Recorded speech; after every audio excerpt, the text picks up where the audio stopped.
মিজানুর রহমান আজহারি বলেছিল, আধারে ভয় পেও না, আলো আছে আড়ালে, অন্ধকার পালিয়ে যাবে তুমি উঠে দাঁড়ালে। আমিও সেই কণ্ঠে কণ্ঠ মিলিয়ে বলতে চাই, যুবক ছ্যাঁকা খেয়ে বেঁকা হয়ে যাও না, শক্ত হয়ে দাঁড়াও, শপথ গ্রহণ করো, ইস্টাবলিশ হয়ে দেখাও। আর যে মানুষ তোমাকে ধোঁকা দিচ্ছে, আগামীকাল সে আফসোস করতে করতে মরবে। एंड यू नो, जिंदगी में कभी कभी आगे बढ़ने के लिए एक कदम पीछे भी जाना पड़ता है। জীবনে কখনো কখনো সামনে আগাবার জন্য এক কদম পিছু পা ফেলতে হয়, ঠিক কিনা বলেন? কুমিল্লার মাটিতে যুবকদের যে ভালোবাসা, যুবকদের যে মোটিভেশন, যুবকদের ইসলামের প্রতি যে ভালোবাসা, বাংলাদেশে আমি দ্বিতীয় জায়গায় আর দেখি নাই। This is only one place in Bangladesh. সব প্রশংসার মালিক কে? সব ক্ষমতার মালিক কে? কেউ যেটা পারে না সেটা পারে কে? এজন্য সর্বদা আমরা শুকরিয়া আদায় করবো কার? খাওয়ার সময় প্রশংসা হবে কার? ঘুমানোর সময় প্রশংসা হবে কার? বাটপারি করার সময়?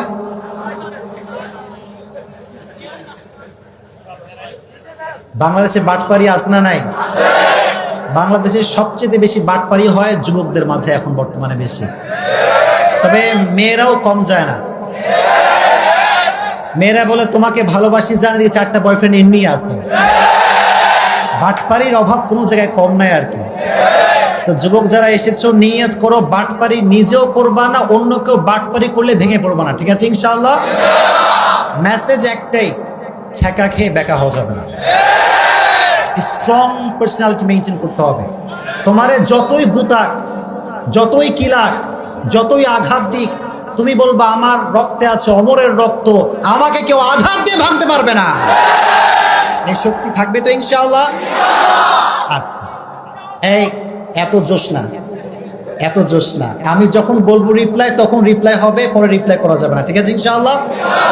শোনো, তোমাদেরকে বলি যুবক, একটা আওয়াজ করবে না, একটা আওয়াজ হবে না। এই ক্যামেরা সব অফ করো। ক্যামেরা এখানে আছে না? কি তো ভাঙড়া মোবাইল এটা বাইর করে বসে হাতে ওই মোবাইল কোথায় দেখতেছে? মানে সে ইউটিউব আছে না টিকটক, আল্লাহ জানে কি আছে, আল্লাহ জানে। আমি যেটা আছে তাকবীর দেন, লিল্লাহি তাকবীর, আবার লিল্লাহি তাকবীর। যদি লাইফে কখনো তোমাকে কেউ ঠকায়, তোমাকে কেউ চিটারি করে, বাটপারি করে, আমি তোমাকে 3টা অ্যাডভাইস দিব। যদি মনে রাখতে পারো, জীবনে কারো ঠকানো ঠকানো মনে হবে না ইনশাআল্লাহ। যদি লাইফে একদম আমার চোখে চোখ রাখো যুবকরা, যদি তোমার গার্লফ্রেন্ডও ঠকায়, তোমার বন্ধু ঠকায়, যেই ঠকাক না কেন, 3টা অ্যাডভাইস মনে রাখবো। যদি বলো কয়টা অ্যাডভাইস? নাম্বার 1, কেউ যদি তোমারে কখনো ঠকায়, তুমি আগেই বিশ্বাস করবে আমি ঠকি না, আমি জিতে গেছি আলহামদুলিল্লাহ। কারণ মানুষ যে মানুষকে ঠকায়, এর সবচেয়ে বড় মাধ্যম হচ্ছে মিথ্যে কথা, মিথ্যে আশ্বাস, মিথ্যে ছলনাময় ভালোবাসা। ছ্যাঁকা খাইয়া যুবক বেকা হয়ে যায়। হ্যাঁ, দিন যৌবন কিচ্ছু আর ভালো লাগে না। তো এই যে মানুষ তোমাকে ছ্যাঁকা দেয়, কষ্ট দেয়, প্রতারণা করে, এটা মিথ্যের মাধ্যমে মানুষ বেশি করে। হাদিস শোনেন, একবার রাসূল করিম সাল্লাল্লাহু আলাইহি ওয়াসাল্লামকে একজন সাহাবী বলল, ইয়া রাসূলুল্লাহ, আপনার উম্মত কি জিনা করতে পারে? রাসূল বললেন যে হ্যাঁ, মিস্টেকলি করে ফেলতে পারে, এই গুনাহটা হয়ে যেতে পারে। ইয়া রাসূলুল্লাহ, আপনার উম্মত কি সুদ খেতে পারে? রাসূল বললেন হ্যাঁ, মিস্টেকলি খেতে পারে, ভুল করে গুনাহটা করতেও পারে। কিন্তু রাসূল বললেন দেখো, আমার উম্মত একটা গুনাহ কখনো করতে পারে না।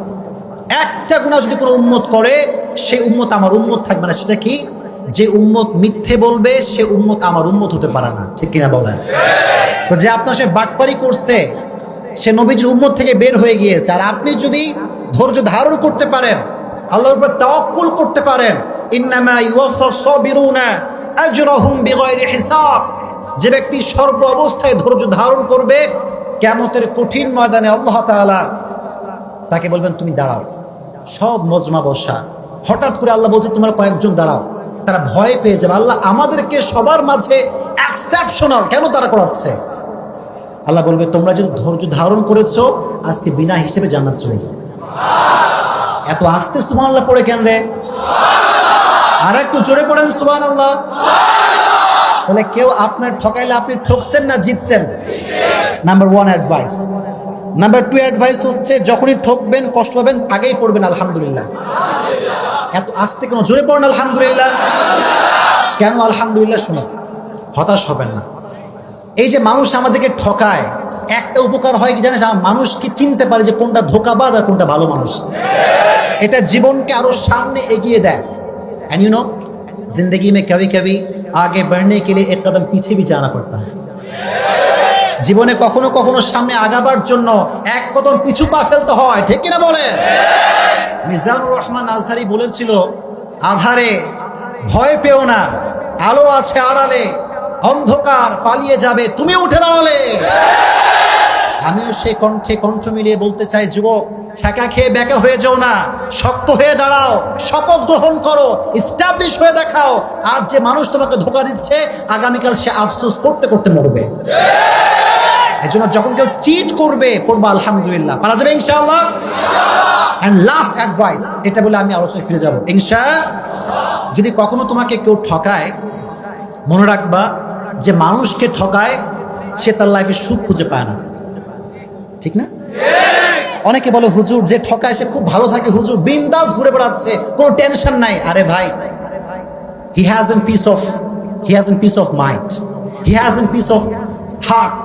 মানুষকে যখন মানুষ কষ্ট দেয়, আল্লাহ তার মানুষের মনের যে প্রশান্তিটা কেড়ে ফেলে। এই জন্য যে আপনাকে কষ্ট দিচ্ছে সে আসলে জিতে নাই, সে হেরে গেছে। জিতছে না হারছে? এই জন্য সবসময় যত দুঃখ আসুক, যত কষ্ট আসুক, সবসময় পড়বেন আলহামদুলিল্লাহ। কুমিল্লা মানুষের মরা কেন তুমি বুঝলাম না, পড়েন না আলহামদুলিল্লাহ।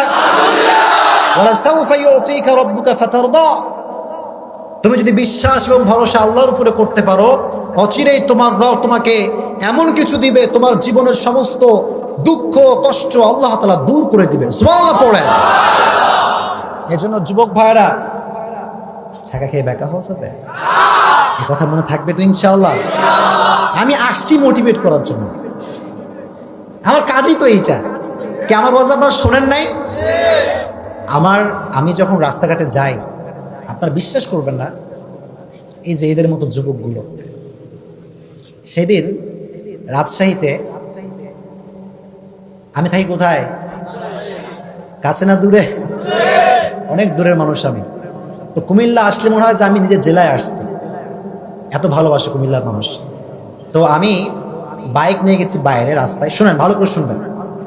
তো আমি লেখালেখি করতেছি যে কি ওয়াজ করা যায়, লেখালেখি করতেছি। হঠাৎ করে একজন যুবক পা ধরে কান্না শুরু করছে। আমি নিজেই ভয় পেয়ে গেছি, পা ধরে আর ছাড়ে না। গ্রামের ভেতরে আমি নিজেও ভয় পেতেছি, এই ছেলেটা কে, এরকম কাঁদতেছে কেন?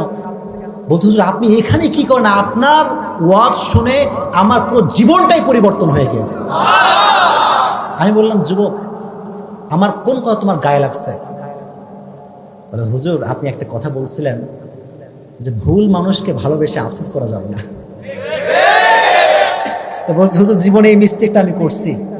তো করার পরে আমার পুরো জীবনটাই শেষ হয়ে গেছিল, মদ গাঁজা বিড়ি খেয়ে অবস্থা খারাপ, যে ভালোবাসা মানুষ পাইলাম না কেন রে, হ্যাঁ জীবন যেমন সব শেষ। তা আমি যখন বলছি আফসোস করা যাবে না, তখন সে এই লাইফটা থেকে আল্লাহর পথে ফিরে আসছে। এই জন্য আজকে যে কথাগুলো বলবো, এটা শুনে আল্লাহর পথে ফিরে আসতে হবে। রাজি আছেন ইনশাআল্লাহ? আমার সঙ্গে সকলে 3টা তাকবীর দেন। লিল্লাহি তাকবীর, লিল্লাহি তাকবীর। সকলে দুটো হাত তুলেন, আমার সঙ্গে এটা শপথ বাক্য পাঠ করেন। বলেন, হুজুর, কুমিল্লার মানুষের আওয়াজ কম কেন আজকে? বলেন, হুজুর, এখন বসে আছি, যতক্ষণ ওয়াজ চলবে শেষ পর্যন্ত দোয়া করে বাসায় ফিরে যাব। এবার দেখি কে উঠে। যে উঠবে ঈমান নাই।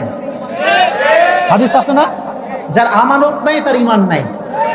এটা আমানত, শেষ পর্যন্ত থাকবেন তো ইনশাআল্লাহ। আজকে এই তোমরা আওয়াজ করছো না যুবক ভাইরা, আমি পারবো না তো সামলাতে, আমাকে হেল্প করতে হবে। এই কমিটির লোকরা কোথায়? এদিকে আওয়াজ করবো না, একদম নাই। আপনারা এই সাইডে আসেন, হালকা সাইডে আসেন, হালকা সাইডে। আপনারা যদি আমাকে সুযোগ না দেন, তাফসীর করতে পারবো না। আমার যে মাইন্ডসটা, এটা হালকা হওয়া লাগবে। ভাই আওয়াজ করলে আমি কথা বলতে পারবো না, আওয়াজ করবেন না, একদম চুপ। পারা যাবে ইনশাআল্লাহ? আজকে আমি তাফসীর করব একটি সূরা থেকে। সূরাটার নাম হচ্ছে সূরাতু আলাম নাশরাহ। সূরাটার নাম কি? এই সূরাতে আল্লাহ তাআলা আয়াত দিয়েছেন মোট 8টা। মুখস্থ করতে হবে, তাফসীর মেমোরাইজ মুখস্থ করতে হবে। 8টা সূরা আয়াত দিয়েছে, কয়টা? 8টা। মাশাআল্লাহ। প্রথম 4 আয়াতে আল্লাহ তাআলা নবীকে কি কি নিয়ামত দিয়েছেন, নিয়ামতের বর্ণনা। 5 এবং 6 নম্বর আয়াতে আল্লাহ তাআলা নবীকে দিয়েছেন সান্ত্বনা। দিয়েছেন কি? সর্বশেষ 2 আয়াতে আল্লাহ তাআলা নবীকে দিয়েছেন ইনস্ট্রাকশন, দিক নির্দেশনা। তাহলে মোট কয়টা ভাগ পেলাম? ভাগ পেলাম 3টা। জয় বল, ভাগ পেলাম কয়টা? 3টা। আয়াত সংখ্যা কয়টা? 8টা। মাশাআল্লাহ। প্রথম ভাগে আল্লাহ তাআলা নবীকে দিয়েছেন নিয়ামতের বর্ণনা। কিসের বর্ণনা? মাশাআল্লাহ। 5 এবং 6 নম্বর আয়াতে আল্লাহ তাআলা নবীকে দিয়েছেন সান্ত্বনা। দিয়েছেন কি? সর্বশেষ 2 আয়াতে আল্লাহ তাআলা নবীকে দিয়েছেন দিক নির্দেশনা। এই কথাগুলো আমরা ব্যাখ্যা সহকারে জানবো। রাজি আছেন তো ইনশাআল্লাহ? মাশাআল্লাহ। প্রত্যেকটি সূরার ভিতরে 2টি পর্ব রয়েছে। বলতে পারবেন কি কি পর্ব? বলেন দেখি। 1 নম্বরে কি? মাক্কি। বলেন 1 নম্বরে কি? কারেন্ট শেষ? মাশাআল্লাহ। মাইকটা দেন, মাইকটা দেন,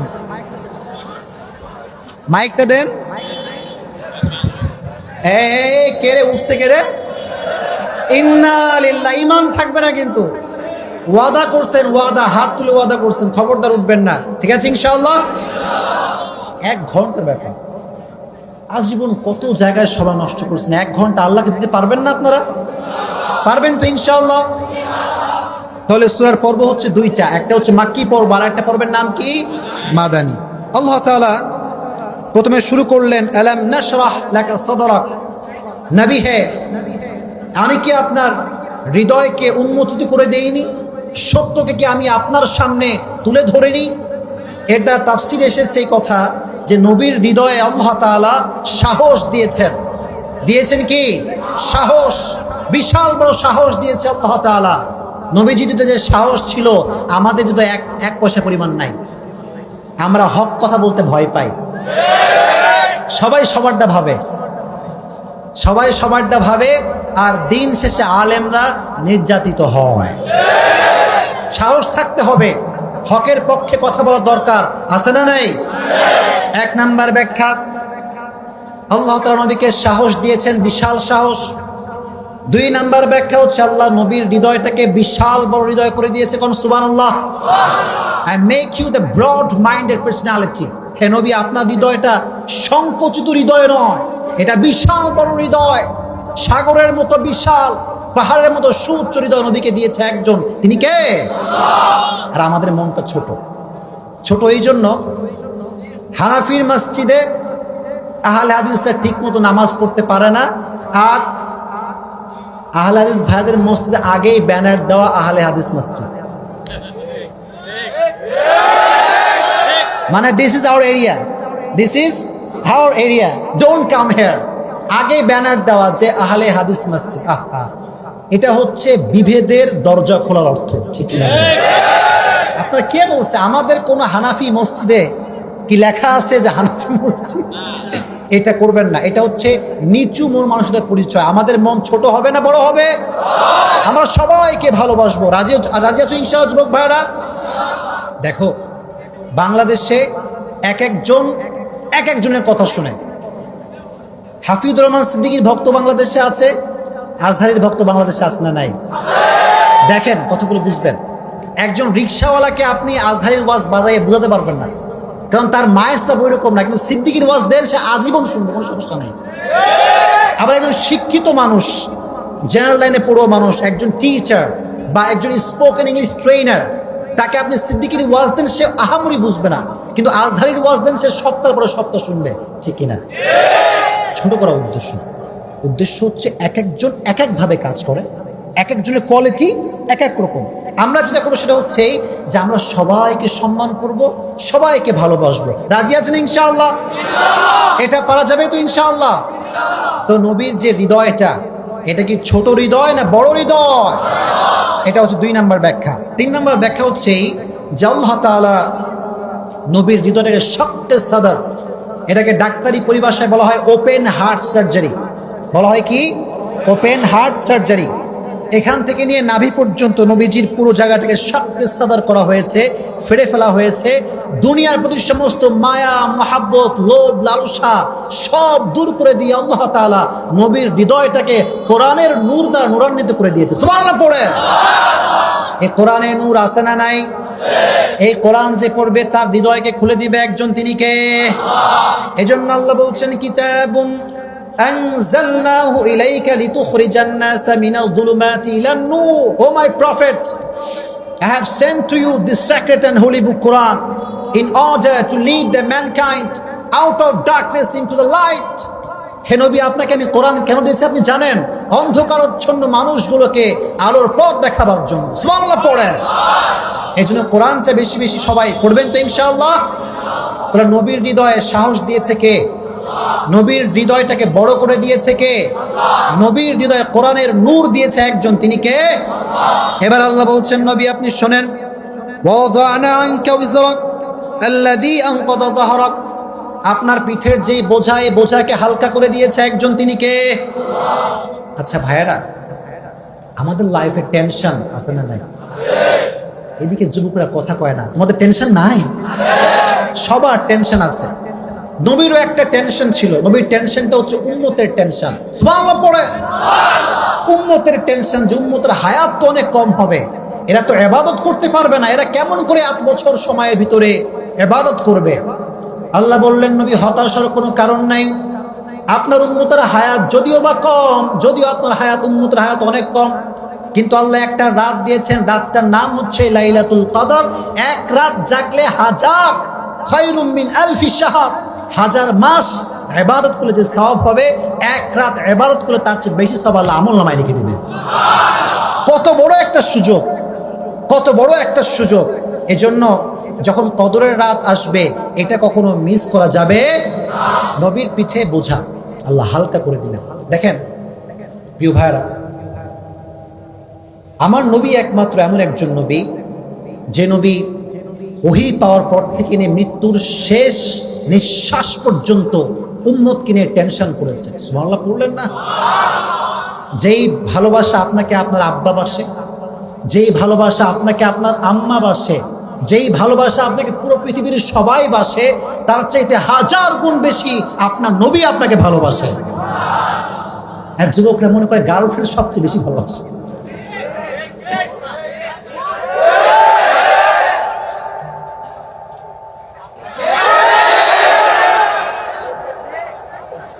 কেটে কুটে জীবন শেষ। অথচ দেখেন, লজিক্যাল কথা শুনেন, যার যদি হাত কাটলি হেতে আর একজনকে বিয়ে করে দিব্যি সুখে আছে, আর এই হাত টাত কাইটা জীবন জীবন শেষ। প্রিয় ভাইরা, ভালোবাসার সোর্স হবে দুইটা। এইদিকে কয়টা? এক নম্বরে আওয়াজ না, এক নম্বরে কে? দুই নম্বরে হচ্ছে বিশ্বনবী মুহাম্মদুর রাসূলুল্লাহ সাল্লাল্লাহু আলাইহি ওয়াসাল্লাম। এটা মাথায় থাকবে তো ইনশাআল্লাহ। এবার আল্লাহ সর্বশেষ নিয়ামত বলছেন। আল্লাহ বলছেন, নবী ওয়া রাফা'না লাকা যিকরাক। ও নবী, আপনার সম্মান আকাশ বাতাস ঝাঁপিয়ে, সাত আকাশ কাঁপিয়ে আপনার মর্যাদা আমি আরশ পর্যন্ত পৌঁছে দিয়েছি। আল্লাহু আকবার। নবীর সম্মান কম না বেশি? আরো জোরে বলতে হবে, কম না বেশি? আচ্ছা, আমার চোখে চোখ রাখেন সবাই। আমাদের জীবনে যে নিয়ামত আল্লাহ দিয়েছেন, এই নিয়ামত কম না বেশি? ওয়াইন তাউদ্দু নিয়ামাতাল্লাহি লা তুহসুহা। If you want to count the mercy of your Lord, then you are not able to count that. আল্লাহ তোমাকে যে নিয়ামত দিয়েছে, ক্যালকুলেটর নাও, ল্যাপটপ নাও, আইপ্যাড নাও, কম্পিউটার নাও, পুরো জীবনটা লিখতে থাকো। আল্লাহর অসীম নিয়ামত গুণে শেষ করা যাবে না। সুবহানাল্লাহ পড়েন। এবার যদি বান্দা আল্লাহকে জিজ্ঞেস করে, ও আমার আল্লাহ, আমার হাত কি আমার জন্য সবচেয়ে বড় নিয়ামত? এই হাত দিয়ে আমি খাই, রিজিক অন্বেষণ করি, হাত কি আমার জন্য বড় নিয়ামত? আল্লাহ বলছে, বান্দা তোর হাত তোর জন্য বড় নিয়ামত নয়। হ্যাঁ আমার প্রভু, আমি চোখ দিয়ে দেখি, চোখ কি আমার জন্য বড় নিয়ামত? আল্লাহ বলছেন, নো, এটা বড় নিয়ামত নয়। আল্লাহ, তুমি আমাকে এখন বউ দিছো। কি দিছো? এই যুবকরা কথা কও, দিছো কি? আমার বউটা হচ্ছে the most beautiful lady in the world. আমার বউয়ের মতো সুন্দর বউ পৃথিবীতে কেউ নাই। এটা কি সবচেয়ে বড় নিয়ামত? আল্লাহ বলছেন, নো, এটা বড় নিয়ামত নয়। সর্বশেষ বান্দা বলছে আল্লাহ তাআলা সবচেয়ে বড় নিয়ামতটা কি? প্রশ্ন আছে না নাই? আল্লাহ বলছে গোলাম শোন, লাকাদ মান্নাল্লাহু আলাল মুমিনিনা ইয বা'আথা ফীহিম রাসূলা মিন আনফুসিহিম ইয়াতলু আলাইহিম আয়াতিহি ওয়া ইউযাক্কিহিম ওয়া ইউআল্লিমুহুমুল কিতাবা ওয়াল হিকমা। আল্লাহ বলছেন তোর লাইফের সবচেয়ে বড় নিয়ামত হচ্ছে আমি আল্লাহ তোকে সর্বশেষ নবীর উম্মত করে পাঠিয়েছি। This is the big mercy from your lord. তোমার রবের পক্ষ থেকে এটাই সবচেয়ে বড় নিয়ামত। শুকরিয়া আদায় করার দরকার আছে না নাই? জীবনের সবচেয়ে বড় নিয়ামত হচ্ছে আমরা নবীর উম্মত, কিন্তু আজকে যুবকের আইডল মেসি, যুবকের আইডল শাকিব খান।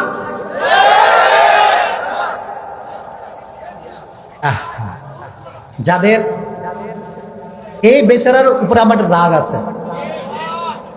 রাগটা এই জন্য আছে যে হাতে নায়িকাদেরকে বাচ্চার মা বানায়, ঠিক আছে,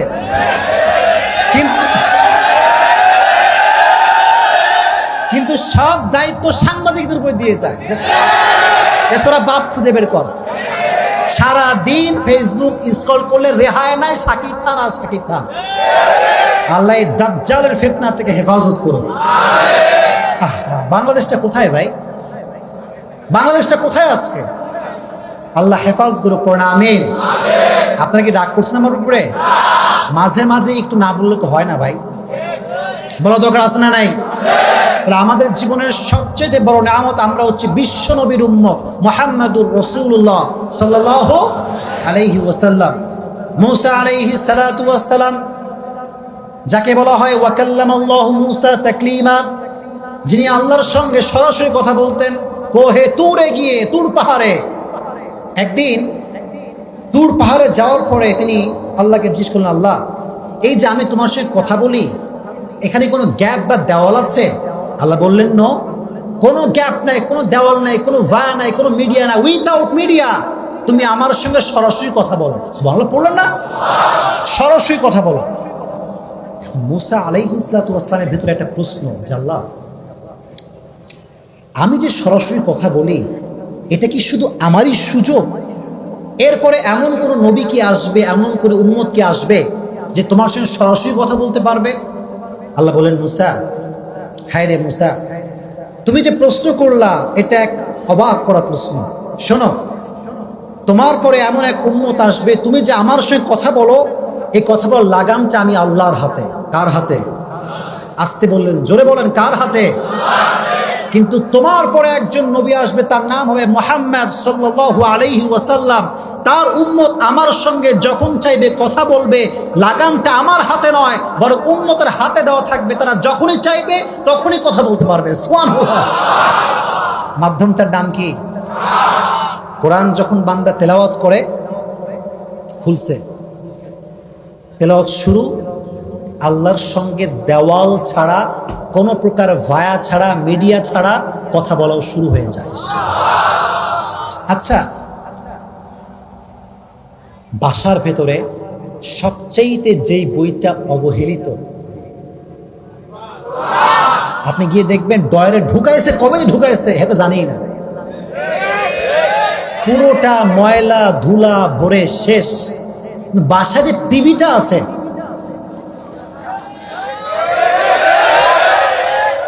সারাদিন স্টার জলসা, হিন্দি সিনেমা, তামিল সিনেমা আসনা নাই। ইস ইস, আমি শুধু ভাবি এই কথা, যেই মা, যেই দাদি, আচ্ছা দাদিরাও এসব দেখে, এটা একটা বড় ফিতনা না? হায়াতের শেষ পর্যায়ে আসছে, সিরিয়াল না দেখলে ঘুম আসে না। সেই দিন ফেসবুকে একটি ভিডিও দেখছিলাম, আপনারা রাগ করবেন না বলি, একজন মুরব্বী, মানে বুড়ি মহিলা নামাজ পড়তেছে, সেজদা দিচ্ছে আর টিভি সিরিয়াল দেখতেছে। নাউজুবিল্লাহ পড়লেন না?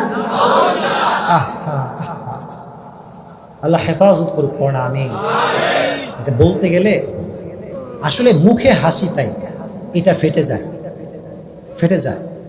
কারণ আমি যখন চোখের সামনে দেখতে পাই যে বাংলাদেশের যুবকরা বিটিএস এর ভক্ত, আমার রক্ত গরম হয়ে যায়, এমনি গরম হয়ে যায় আমার রক্ত। আরে যে মেয়েগুলো আছে,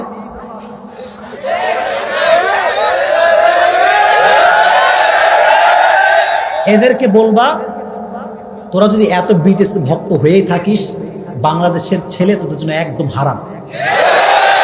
কোরিয়ান নিয়ে এসে বিয়ে কর, যা। বোঝে না রুচির, মানে রুচি কোথায় গেছে ভাই? চয়েসের একটা কোয়ালিটি থাকা দরকার, এতে কোনো কোয়ালিটি নাই, ঠিক কিনা বলেন? বিটিএস এর ভক্ত থেকে আল্লাহ উম্মতকে হেফাজত করে, পড়ে আমিন। এই বিষয়ে বক্তব্য আমার সকলে শুনছেন কি শোনেন নাই? বিটিএস নিয়ে কথা তোমার যুবকরা শোনো নাই? বিটিএস এর ভক্ত হওয়া যাবে, মেসির ভক্ত হওয়া যাবে, শাকিব খানের ভক্ত হওয়া যাবে। আমাদের আইডল একজন বিশ্বনবী মুহাম্মদুর রাসূলুল্লাহ সাল্লাল্লাহু আলাইহি ওয়াসাল্লাম। আচ্ছা, নবীজির চাচার নাম কি বলেন? চাচার নাম কি? আবু তালেব। নবীজি যখন ছোটবেলা, এই 6-7 বছর বয়স হবে, নবীজি হাঁটছেন। এই কেউ একদম চুপ। হঠাৎ করে নবীজিকে আবু তালেব ডাকলেন, ডেকে বললেন, হে আমার ভাতিজা, শোনো, তুমি যে সাধারণ কোনো মানুষ নও এটা আমি শুরু থেকেই বুঝতে পেরেছি। সুবহানাল্লাহ পড়ে, তোমাকে দেখেই বুঝতে পেরেছি তুমি কোনো সাধারণ মানুষ নও। আল্লাহর হাবিব বললেন, হে আমার চাচা, আপনি কেমন করে বুঝতে পারলেন? চাচা বললেন, ভাতিজা শোনো, দুইভাবে বুঝতে পেরেছি। কয়ভাবে? তোমার মায়ের থেকে শুনেছি এবং আমি নিজেও দেখেছি। বিশ্বনবী বললেন, কি দেখেছেন চাচা, কি শুনেছেন? উনি বললেন, তোমার মা আমাকে বলেছে যখন মুহাম্মদ আমার গর্ভে আসে, শুরু থেকে নিয়ে শেষ পর্যন্ত এক মুহূর্তের জন্য আমি গর্ভে কোনো প্রকার ব্যথা অনুভব করি নাই। সুবহানাল্লাহ। তোমার মা যখন তোমাকে গর্ভে নিয়ে কুয়ার ভেতরে পানি আনতে গিয়েছে, কুয়া বাংলাদেশে আছে না নাই? আগের যুগের মানুষ কিন্তু কুয়ার পানি বেশি উঠাইতো, এখন তো ট্যাপ টিউবওয়েলের অভাব নাই, তখন কিন্তু কুয়া ছিল। তো কুয়াতে দেখবেন যে বালতি লাগে একটা, আর একটা রশি লাগে, কি লাগে না? তো নবীজির মা বালতিও নিয়েছে, রশিও নিয়েছে, গর্ভে আছেন মুহাম্মদুর রাসূলুল্লাহ সাল্লাল্লাহু আলাইহি ওয়াসাল্লাম। যখন বালতি নিয়ে পানি আনতে গিয়েছে কুয়ার কাছে, রশি লাগায় যে বালতির নিচে নামাবে তার আগেই কুয়ার পানি অটোমেটিক্যালি উপরের দিকে চলে আসছে। সুবহানাল্লাহ। চাচা আর কি শুনেছেন? চাচা বলে, মুহাম্মদ ভালো করে শোনো, তুমি যখন তোমার মায়ের গর্ভে ছিলে, তোমার মা তোমাকে নিয়ে রাস্তায় হাঁটছিল, যখন হাঁটতে শুরু করেছে চতুর্পাশ থেকে সমস্ত গাছ আর পাথরগুলো তোমার মায়ের পায়ের সামনে এসে তাওযীমি সিজদা, সম্মানসূচক সিজদায় তোমার মায়ের পায়ের সামনে সব গাছ আর সব পাথর সিজদায় লুটিয়ে পড়েছে। আল্লাহু আকবার। নবীজির সম্মান কম না বেশি? আচ্ছা, নবীর সম্মান কি শুধুমাত্র মুসলমানদের মাঝে, কাফেরদের মাঝে আছে না নাই?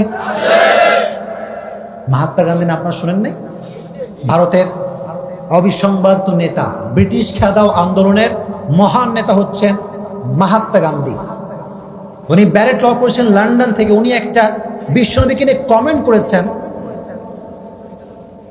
যে मैंने अपनी जिंदगी में बहुत लोगों की जिंदगी पढ़ा है। I have scanned lot of biographies in my life, but the biography of last messenger Muhammad was excellent that I have ever read in my life. বলছে, আমি নবীজির জীবনী পড়ার পরে বুঝতে পেরেছি এর মতো অসাধারণ জীবনী আর কারো হতে পারে না। এটা কি মুসলমানের কমেন্ট না হিন্দুর কমেন্ট? নবীজির সম্মানকে গোটা বিশ্বে সবার সামনে উঁচু করে দিয়েছে একজন। জবান খুলে বলেন, তিনি কে? আল্লাহ উঁচু করে দিয়েছেন। আমার নবী শুধুমাত্র এমন একজন নবী যে নবীকে আল্লাহ তাআলা মৃত্যুর সময়ও সম্মান দিয়েছে। সুবহানাল্লাহ পড়লেন না? মৃত্যুর সময় সম্মান। ঘটনা শোনো, তাকবীর দেন সবাই, একটা দেখি, লিল্লাহি তাকবীর। আপনারা কি বিরক্ত হয়ে গেছেন? যদি বিরক্ত হন তাহলে শেষ করে দিব দোয়া করে। কুমিল্লার মানুষ তো শেষ পর্যন্ত বসবেন তো ইনশাআল্লাহ? সময় বেশি একটা নেই, যা বলবো যুবকদের কথা কিন্তু এখনো শেষ হয় নাই। থাকবেন তো ইনশাআল্লাহ? তিনবার তাকবীর দেন, লিল্লাহি তাকবীর, লিল্লাহি তাকবীর। আমার নবীজি যখন ইন্তেকাল করবেন, নবীজির ইন্তেকালের পূর্বে নবীজির প্রচন্ড পরিমাণে জ্বর হলো। জ্বরের কারণে বিশ্বনবী ডান কাত হতে পারেন না, বাম কাত হতে পারেন না। জ্বরের কারণে নবীজি বেহুশের মতো অবস্থা, একবার ডান কাত হয়, একবার বাম কাত হয়। নবীজি মারা যাবেন, সমস্ত সাহাবা একরাম, জামাতা, মেয়ে, স্ত্রীরা সব বাসার মধ্যে চলে আসছে। এসে কান্নার রোল পড়ে গিয়েছে। আহা, সবচেয়ে বেশি যে কান্না করছিল তার নাম হচ্ছে ফাতেমা রাদিয়াল্লাহু তাআলা। নামটা কি? ফাতেমা। হঠাৎ করে নবীজি হুঁশে ফিরে আসলেন। নবীজি চোখ খুলে দেখতে পেলেন সবাই কান্না করতেছে, বাসার ভেতরে কান্নার রোল পড়ে গিয়েছে। নবীজি তার আদরের মেয়ে ফাতেমাকে কাছে ডাকলেন। ডাকার পরে কানে কি যেন বললেন, কানে কানে কি যেন বললেন। ফাতেমা রাদিয়াল্লাহু তাআলা আনহা মুচকি হেসে খুশি হয়ে গেলেন। সুবহানাল্লাহ পড়ে। দূর থেকে আম্মা জান আয়েশা রাদিয়াল্লাহু তাআলা আনহা এই দৃশ্য পর্যবেক্ষণ করছিলেন যে ফাতেমা চুপ হয়ে গেল। যখন ফাতেমা দূরে আসলো তখন আম্মা জান আয়েশা ফাতেমাকে ডাকলেন, ডেকে বললেন যে ফাতেমা, তোমার বাবা তোমার কানে কি বললো, তুমি চুপ হয়ে গেলে যে? তুমি তো পাগলের মতো কান্না করছিলে। ফাতেমা বললেন, মা, আমার আব্বা বলেছে যে মা তুমি আমার সামনে কেঁদো না, আমি বিশ্ব নবী, আমার কন্যা সন্তানের কান্না আমি সহ্য করতে পারি না। সুবহানাল্লাহ, তুমি কেঁদো না। আমার মৃত্যুর পরে সবচাইতে সবার আগে আমার সাক্ষাৎ যার সঙ্গে হবে সে হচ্ছে আমার একমাত্র কন্যা ফাতেমা রাদিয়াল্লাহু তাআলা আনহা। সুবহানাল্লাহ। ফাতেমা বুঝতে পেরেছেন যে সবচাইতে সবার পূর্বে আমার আব্বা যাওয়ার পরে মৃত্যু যার হবে সে হচ্ছে আমি ফাতেমা। আমার কষ্ট কম হয়ে গিয়েছে মা, আমার কষ্ট কমে গিয়েছে। নবীজি যেদিন কান খাড়া করা একটা মেসেজ দিব, সবাই মনোযোগ দিবেন। যেদিন নবীজি মারা যাবেন আসমান থেকে ফেরেশতা আসছে। জিবরাইল আলাইহিস সালাম এসে বলছে, আসসালামু আলাইকা ইয়া রাহমাতাল লিল আলামিন। হে নবী, আপনার উপরে সালাম। আল্লাহ আমাকে পাঠিয়েছেন এটা জিজ্ঞেস করার জন্য যে হে নবী আপনি কেমন আছেন, আপনি কেমন আছেন নবী? নবী বললেন, জিবরাইল, আমার অবস্থা বেশি একটা ভালো না, জ্বরে আমার অবস্থা প্রচন্ড খারাপ, পুরো মাথায় ব্যথা, জ্বরে আমি ডান কাত বাম কাত হতে পারছি না। এবার মালাকুল মউত বাইরে দাঁড়ায় আছে। জিবরাইল বললেন, ইয়া রাসূলুল্লাহ, আজকে আপনার দরবারে এমন একজন ফেরেশতা এসেছে যে কখনো কোনোদিনও কোনো দরবারে আসার জন্য অনুমতি চায় না, কিন্তু আপনি এমন একজন ব্যক্তি যার কাছে আসার পূর্বে সে অনুমতি চায়। আল্লাহর হাবিব বললেন, ঠিক আছে, নিয়ে আসো।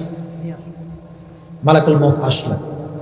আসার পর নবীকে এসে সালাম করে, সালাম,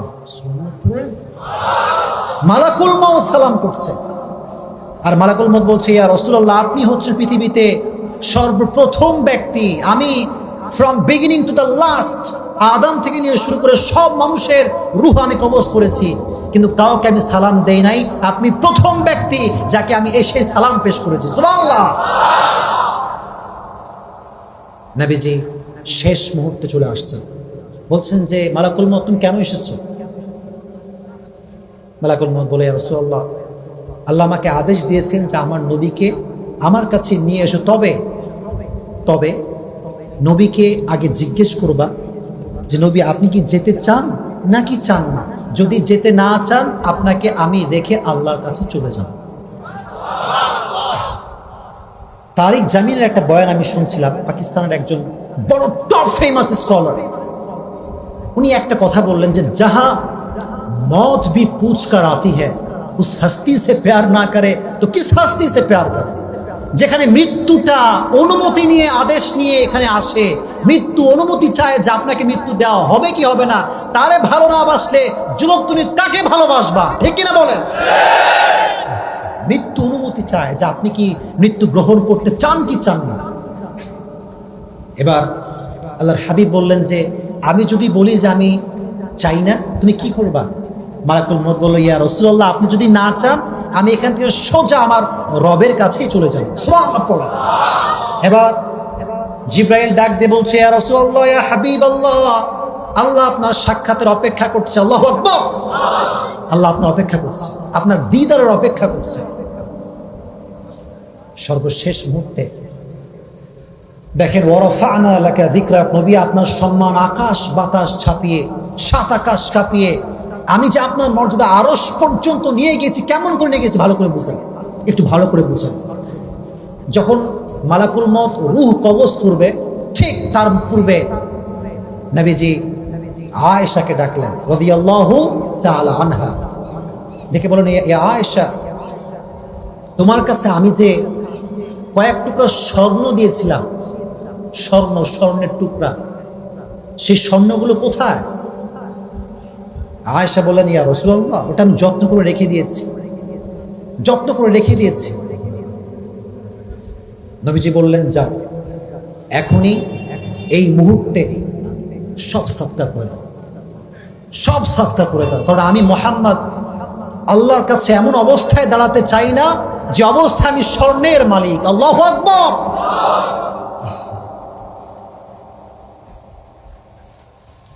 ওমর ফারুক রাদিয়াল্লাহু তাআলা আনহু একবার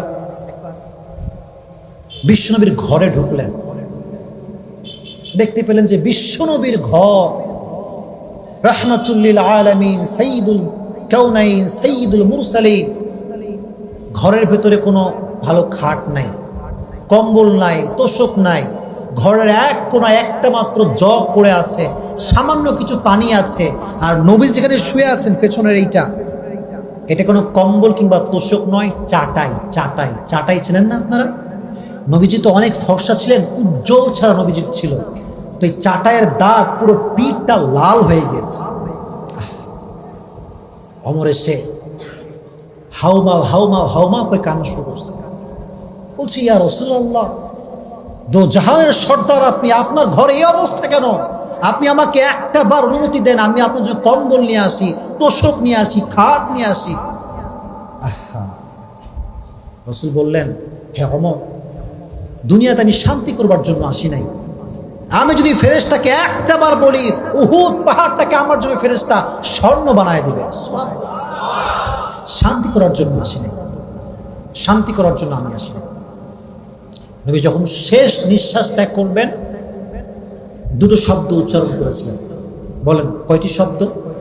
আস-সালাত ওয়া মা মালাকাত আইমানুকুম, উম্মতেরা নামাজ ছেড়ে। কি এতগুলো যুবক এখানে আসছে, আপনি খবর নিয়ে দেখেন, বেশিরভাগ যুবক জুমার দিন ছাড়া মসজিদের আশেপাশেও যায় না, অথচ ফেসবুকে পোস্ট করে, ইনশাআল্লাহ তোমাকে নিয়ে একদিন মক্কায় যাব। আছে না নাই? তুই এলাকার মসজিদেই গেলি না, আর তুই গার্লফ্রেন্ড নিয়ে মক্কায় যাবি, ঠাডা পড়বে তোর উপরে, পাগলা। এটা কোনো কথা? আল্লাহ যুবকদেরকে হেফাজত করে পড়ে, আমিন। নবীজির মৃত্যুর সময় নবীজিকে সম্মান দিয়েছেন একজন, তিনি কে? এই জন্য আমি যে মেসেজটা দিলাম, নবীজির সম্মান কম না বেশি? এবার আসেন 5 এবং 6 নম্বর আয়াত, ফাইন্না মাআল উসরি ইউসরা, ইন্না মাআল উসরি ইউসরা, কষ্টের সাথেই সুখ। আছে না নাই? এটা তো ফেমাস একটা বাক্য, কষ্টের সাথেই আছে সুখ। এই যে যুবকদের এত টেনশন, সামনে একটা পরীক্ষা আসছে, পরীক্ষার নাম কি? পরীক্ষা আছে না? আচ্ছা, পরীক্ষার রেজাল্ট খারাপ হলে অনেক যুবক, এই পরীক্ষা দিয়ে কি হবে? কবরে কি এই পরীক্ষা দিয়ে জান্নাতের ফয়সালা হবে? হবে নাকি? এটার জন্য গলায় ফাঁসি দিয়ে মারা যায়। এর পেছনে সবচেয়ে বেশি দায়ী বাবা এবং মা। আব্বা আম্মা এমন ভাবে ফোর্স করে যে ওর জান্নাত পরীক্ষা, জাহান্নাম পরীক্ষা। আমি দেখেছি অনেক বাবা মাকে পরীক্ষায় খারাপ রেজাল্ট করলে 1 মাস কথা বলে না, কথায় তাকায় না ছেলের দিকে, মানে যে ক্রাইম করে আসছে না মার্ডার করে আসছে বোঝাই মুশকিল হয়ে যায়। এই যে 1 মাস আপনি কথা বলেন না আব্বা যান, তখন একজন লুচ্চা বন্ধু আসে, এসে বলে, দোস্ত প্যারা নাই, চিল, প্যারা নাই, চিল। তো কি হবে চিল? দোস্ত আমার কাছে অনেক কালেকশন আছে, সাদা কালো যা লাগবে। 1 নাম্বার দিনে এইটা বলে। তো যুবকটা ভালো ছিল, তো বলে, না আমার আব্বা মা কথা আমার সঙ্গে বলবে, কোনো সমস্যা নাই। আবার বাসায় আসে, দেখেন কথাগুলো মন দিয়ে শুনবে। বাসায় আব্বাকে বলে, আব্বা সামনে বার ভালো রেজাল্ট করবো, আমাকে মাফ করে দাও। আব্বা বলে, তুই যে রেজাল্ট করছিস সম্মান তো আমার শেষ, তুই আমার ছেলেই না, যা দূর হয়ে যা, দূর হয়ে যা। তখন বাসা থেকে আর বের হয় তখন বন্ধু বলে, দোস্ত বলছিলাম না প্যারা নাই, চলো কয়টা গার্লফ্রেন্ড লাগবে তোমার, আমি দিব, আমি দিব তোরে, আয় আয় আয় আয়। এইভাবে করে হাজার হাজার যুবকের জীবন যৌবন সব শেষ হয়ে যাচ্ছে। কথা বলেন ঠিক কিনা? আপনি বলবেন কি জানেন, এক লোক হ্যার ছেলে পরীক্ষায় ফেল করছে, তো এলাকার লোক বলছে, এই তোর ছেলে ফেল করছে রে। সে কয় আলহামদুলিল্লাহ। আব্বা কয় কি, লোকজন সব অবাক, তোর ছেলে করছে ফেল, তুই পড়িস আলহামদুলিল্লাহ। বলে আমার ছেলে ফেল করবে এই যোগ্যতাও যে ওর আছে, তাই পড়ছে আলহামদুলিল্লাহ। ওর যে ফেল করার যোগ্যতা আছে তাই আলহামদুলিল্লাহ পড়ছে। এজন্য সন্তানদেরকে ডিমোটিভেট করা যাবে না। যা ফেল করছে, আব্বা কোন সাবজেক্টে ফেল করছো, আব্বা ম্যাথ, আমি খুবই কাঁচা, ঠিক আছে টিচার রাখো, ভালো করে পড়ো, আজকে পারো না আগামীতে পারবা।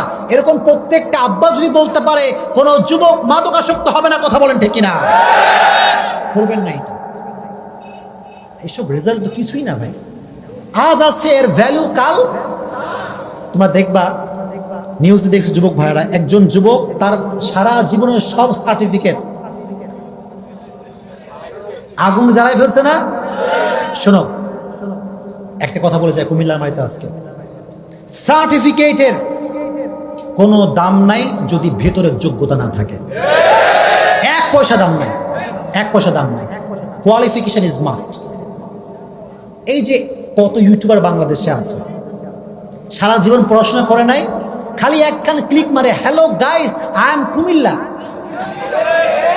10 লাখ ভিউ, হাতে 1 লাখ টাকার মালিক। আর একজন যুবক সারা দিন পড়তে পড়তে হাতের জীবন জীবন সব শেষ, লাস্ট থেকে সার্টিফিকেট শো করে চাকরি আর পায় না, চাকরি পায় না। এখন মনের মানুষ যিনি ছিলেন তিনি বলেন যে আপনি যদি জব পেতে পারেন 1 মাস, তাহলে আমি আপনার, না হয় আমি কিন্তু টাকলুর হয়ে যাব।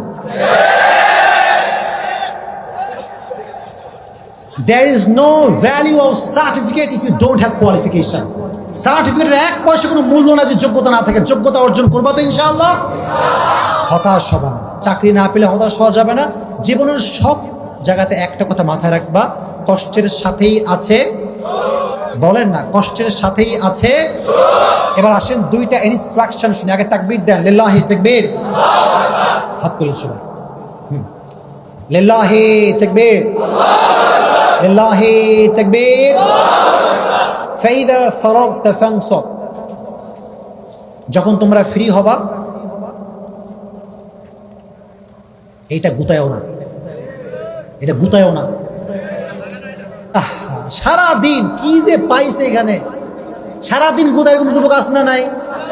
কে কটা লাইক করলো, কটা কমেন্ট করলো, গার্লফ্রেন্ড মেসেজ দিল কি দিল না, দিল কি দিল না, নামাজও ঠিকঠাক করেন, এরকম যুবক আছে না নাই? আল্লাহ বলছেন না, যখন ফ্রি হবা ইবাদত করবা একজনের, তিনি কে? সকলে আমার সঙ্গে পড়েন, পড়েন সুবহানাল্লাহ, সকলে পড়েন আলহামদুলিল্লাহ, সকলেই পড়েন লা ইলাহা ইল্লাল্লাহ, সকলে আওয়াজ করে উচ্চ স্বরে পড়েন আল্লাহু আকবার। আলা বিযিকরিল্লাহি তাতমাইন্নুল কুলুব। If you want to get the peace of your heart, যদি মনের শান্তি খুঁজে পেতে চাও, আল্লাহর কসম গার্লফ্রেন্ডে কোনো সুখ নাই, আযাব আর আযাব, আযাব আর আযাব। জিকির করো, ওলামা একরাম এখানে আছে সাক্ষী সবাই। আল্লাহ বলছে জিকির করবি, আমি আল্লাহ তোর মনটাকেই প্রশান্ত করে দিব। সুবহানাল্লাহ পড়েন। ফাইদা ফারাগতা ফানসব, when you are free just try to worship of your Lord। যখন ফ্রি থাকবো ইবাদত হবে একজনের, তিনি কে? আস্তে কেন বললেন, জোরে বলেন কে? ওয়া ইলা রাব্বিকা ফারগাব। লাস্ট ইনস্ট্রাকশন সেটি হচ্ছে, যখন দুঃখ কষ্ট আসবে আগে গার্লফ্রেন্ডকে না বলে আল্লাহকে বলবে। রাজি আছো ইনশাআল্লাহ? গার্লফ্রেন্ড তোমারে কখনো মোটিভেট করতে পারবে না তোমার কাটা ঘায়ে লবণ ছাড়া। আল্লাহর সঙ্গে বলবা, আল্লাহকে বলবা, আল্লাহ তুমি তো জানো আমার কত কষ্ট, তুমি তো বোঝো আমার কত দুঃখ, আমি কত একা, কেউ আমাকে বোঝে না। তাহাজ্জুদের জায়নামাজে বসে এই সব কথা আল্লাহকে বলবেন, দেখবেন আপনার হৃদয়ের যে কষ্ট এটা অটোমেটিক্যালি হালকা হয়ে যাবে। সুবহানাল্লাহ পড়ে। ওয়াইলা রব্বিকা ফারগাব, কষ্ট দুঃখ সব কিছু বলবো একজনকে, তিনি কে? আল্লাহ তাআলা এই দুইটা ইনস্ট্রাকশন অনুযায়ী আমাদেরকে আমল করার তৌফিক দান করুক, সকলেই পড়ে আমিন।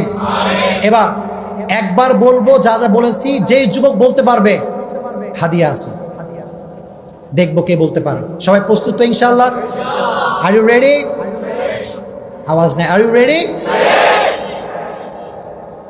আমি বলছি, জাস্ট শুনবেন, এরপরে একজন দাঁড়ায় বলবেন, তাফসীর শেষ হয়ে যাবে। আল্লাহ নবীকে দিয়েছেন 4টি নিয়ামত, যার বর্ণনা আল্লাহ প্রথম 4 আয়াতে করেছেন। 1 নাম্বার, আল্লাহ নবীর হৃদয়কে খুলে দিয়েছেন। 2 নাম্বার, আল্লাহ তাআলা নবীর পিঠের বোঝাকে হালকা করে দিয়েছেন। 3 নাম্বার, আল্লাহ নবীর সম্মানকে আকাশচুম্বী করে দিয়েছেন। আল্লাহু আকবার। 4 আয়াতে নিয়ামত ছিল 3টা। 5 এবং 6 নাম্বার আয়াতে আল্লাহ তাআলা নবীকে দিয়েছেন সান্ত্বনা। নবী, never lose hope, never be frustrated, don't be upset, হতাশ হবেন না, নিরাশ হবে না, আপনার সাথে কে আছে? এটা হচ্ছে মোটিভেশন, সান্ত্বনা, ঠিক আছে, কন্ডোলেন্স। সর্বশেষ 2 আয়াতে আল্লাহ নবীকে 2টা সান্ত্বনা, 2টা ইনস্ট্রাকশন দিয়েছেন। 1 নাম্বার, ফ্রি হলে আল্লাহর ইবাদত করবেন। 2 নাম্বার, কষ্ট দুঃখ আল্লাহর সঙ্গে শেয়ার করবেন। দেখি এই 3টা পয়েন্ট কে কে বলতে পারেন? একজন বলেন, হাতিয়া দেবো কিন্তু। আচ্ছা, মানে ব্যাগ বের করে, বিশ্বাস হচ্ছে তাই না? কে বলতে পারেন দেখি তো? সহজ কিন্তু, বেশি কঠিন না। একজন দাঁড়ান সাহস করে, আমি হেল্প করবো, সমস্যা নাই।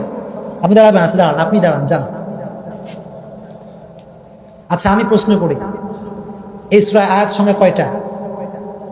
মাশাআল্লাহ। প্রথম 4 আয়াতে কিসের বর্ণনা? নিয়ামতগুলো কি বলেন সংক্ষেপে? 3টা বলেন দেখি। টাকা, এই যে ভাই টাকা আছে, আছে, বলেন বলেন।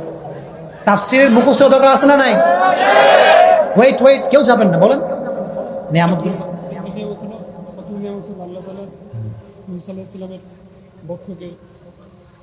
খুলে দিয়েছে, মাশাআল্লাহ। 2 নাম্বার নিয়ামত কি?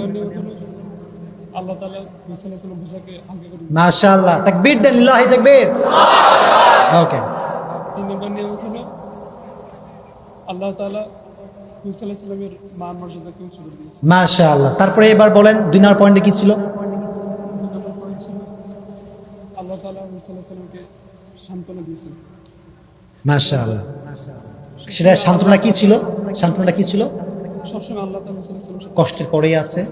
মাশাআল্লাহ। এরপরে বলেন, ইনস্ট্রাকশনগুলো বলেন।